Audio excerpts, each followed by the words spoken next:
What's going on, Guardians? Your boy Sly here, and thanks for checking out our weekly ritual that is your Festival of the Lost weekly reset guide. Now, we still have a whole week left, and I'm hoping that perhaps some new quest or something else might pop up and surprise us for this second week. Now, Bungie said that this year's festivals will be bigger than last year's, and so far, I don't see anything that says this year is decidedly bigger than last, except for the addition of a few consumables and wearables, but that's pretty much all I've seen. So, let's go ahead and jump in and hopefully we'll find something new as we explore the rest of the reset. Alright guys, well let's do the damn thing. It's Tuesday, November 1st, and this is your Festival of the Lost weekly reset guide. Hope everyone out there had a safe and awesome Halloween. I had a pretty humble Halloween this year, and due to not feeling very well, I just decided to stay in and catch up on some movies. At some point, I'm going to talk about one that really moved me, but I'll save that for later on. Okay guys, so let's get started. As usual, we're starting off in orbit and checking out the weekly playlist, and first up we have the Crucible. Our first playlist this week is Inferno Rumble. No radar, only kills earn points. For our second playlist this week, we have Zone Control, something I haven't seen in quite some time. Only holding the zones earns your team points. Kills don't really mean that much here, except other than getting someone else out of your area. And as usual, the trials have come to a close and elimination is here, keeping things going until Osiris opens the games back up this coming Friday. Alright, so there is your Crucible changes for the week, and next we're checking out our Nightfall.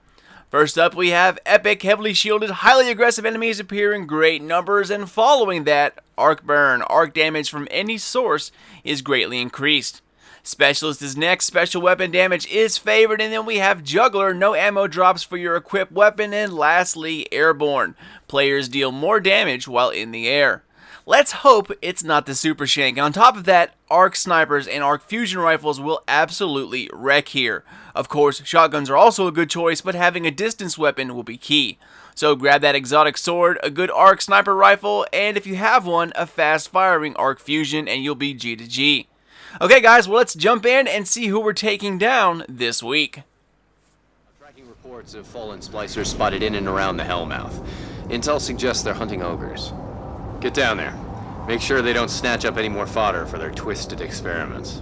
Oh, and aren't we the lucky ones? We get to try the Fogoth revamp with Arc Burn. Now the first part should not be a problem, but you're going to have to clear out those witches leading up to the chamber. And when you finally get to the chamber, make sure you keep an eye out for boomers, and depending on which version you get, the arc cannon. Boomers use arc weapons, witches have arc attacks, and arc cannons will destroy you, so use those against Fogoth once the captain finally drops it. The ending? The ending might be a bit tricky. Good luck guys, but you got this. Alright, well next up we're taking a look at the Heroic Strike playlist and also its modifiers. As usual, we have Epic's little brother Heroic. Enemies appear in great numbers and are more aggressive. Following that, Specialist, special weapon damage is favored, and then Juggler, no ammo drops for your equipped weapon. Am I sure? Is this really the Heroic playlist? And then Airborne after that, players deal more damage while in the air. It's kind of a copycat from the Nightfall, don't you think? Nonetheless, this will make the Heroic Strike playlist an absolute breeze this week due to no burn, so that's always a good thing. Alright guys, well that about does it for the weeklies. Next stop, the Iron Temple. As you can see, things are still pretty festive here in the social space, and it will continue to be that way until November 8th, which is the next reset. Alright, so our first stop, we're going to talk to our boy Shiro and see what kind of bounties he has for us this week. As always, make sure you do your patrol quests, guys. They are a ton of XP and also a great way to farm for those mystery bags that you turn into Eva Levante. So to start it off, we have Together We Rise, complete public events in the Plaguelands. Following that, Anti-Splicer, complete patrols in the Plaguelands, and then the final two are Archon's Forge related. The first of which is Archon's Forge Dreg, complete Dreg encounters, and then finally our last bounty, Archon's Forge Shanks, complete Shank encounters in the Archon's Forge. Next, let's take a look at class items, starting with the Manlock, Scory's Iron Bond, 35-31 Intellect Strength. For the Titan, we have Silamar's Iron Sash, 33-35 Intellect Discipline, and then finally the Mantle of Perun for the Hunter at 34-35 Intellect Discipline, which is a great roll. Alright, well let's roll up out of here and over to Miss Tyra Karn, and from the looks of it, there are no extra quests or things to do in week 2 of the festival, so that is kind of disappointing. Also, just in case you're wondering, guys, the tower hasn't changed either. You won't see anything new there as well, if that's what you're waiting to hear. So that kind of blows. Anyways, hopefully this week we'll get some news about challenge mode and get ready for that. Anyways, let's take a look at the artifacts we have this week. And first up, the Memory of Yolder. Removes the sprint cooldown, 7781 intellect strength.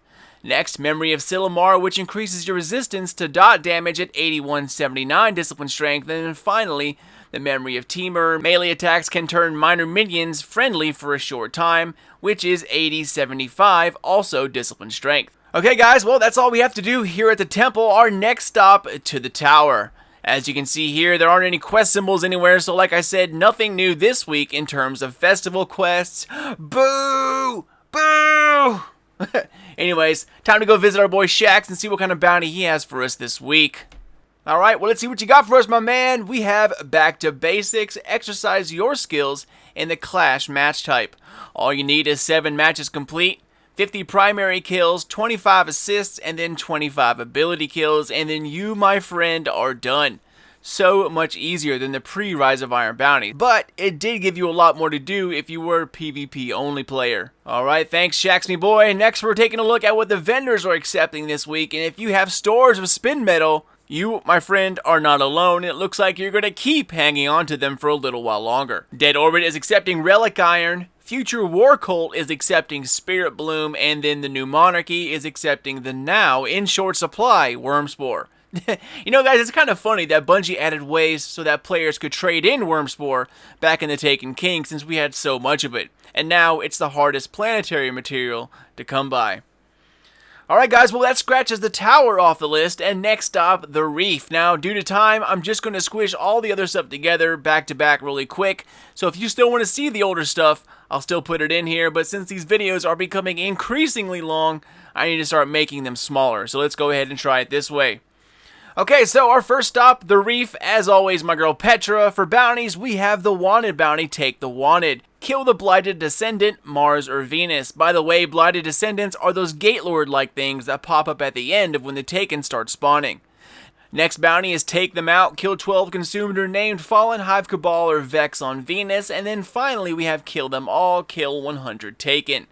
Moving on to Varix, we have Impressive Performance, earn points in the Challenge of Elders. Next, Deadshot, kill enemies with precision shots, and then finally, Shadowboxer, use void abilities to kill enemies in PoE or in the challenge.